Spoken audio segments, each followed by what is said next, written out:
Hi guys, and welcome to part 4. In the last video we looked at what happened the weeks after September 11, 2001. Now let's see what happened only a few days prior to that.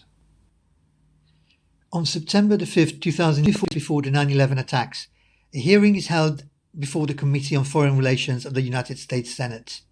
The subject is the threat of bioterrorism and the spread of infection disease. That's an interesting timing. Well, guess who was chairing the committee at that time? Senator Joseph Joe Biden. Look at some of the institutions represented. Johns Hopkins University, Nuclear Threats Initiative. Haven't we heard of them before? Johns Hopkins have been kind enough to update us on a daily basis during the pandemic. But not only that. Those of you who've been researching the pandemic from the beginning remember Event 201 exercise.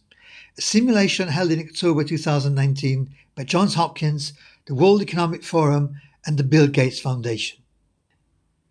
Nuclear Threats Initiative, or NTI. In March 2021, they conducted another tabletop exercise similar to Event 201. Let's take a look at who else took part in it.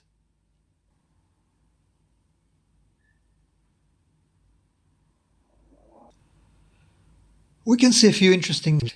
WHO, US National Security Council, the Chinese CDC, Merck, Johnson & Johnson, Wellcome Trust, Bill Gates Foundation, and guess what this exercise was about?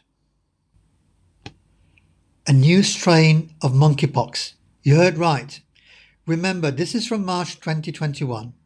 By the way, this new monkeypox, according to the script, was engineered by terrorists using a pathogen made in a lab.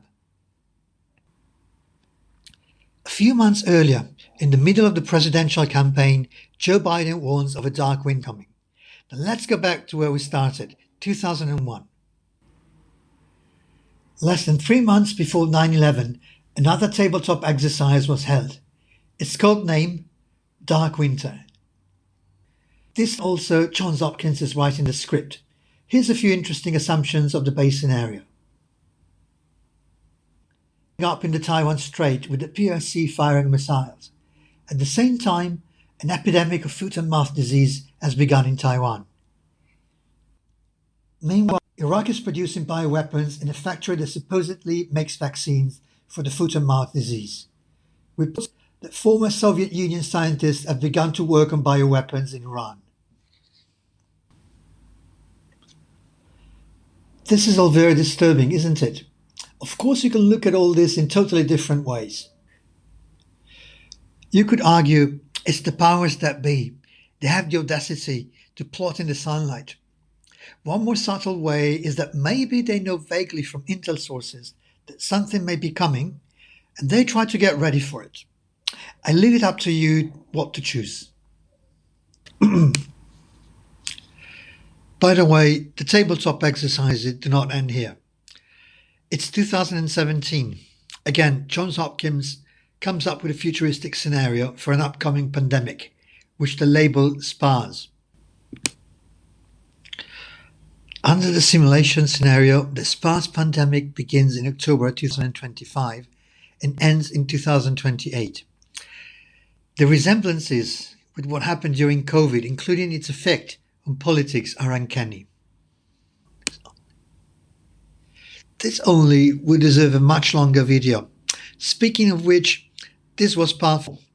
As you have seen so far, there are so many questions and we could go on for hours. It really depends on you.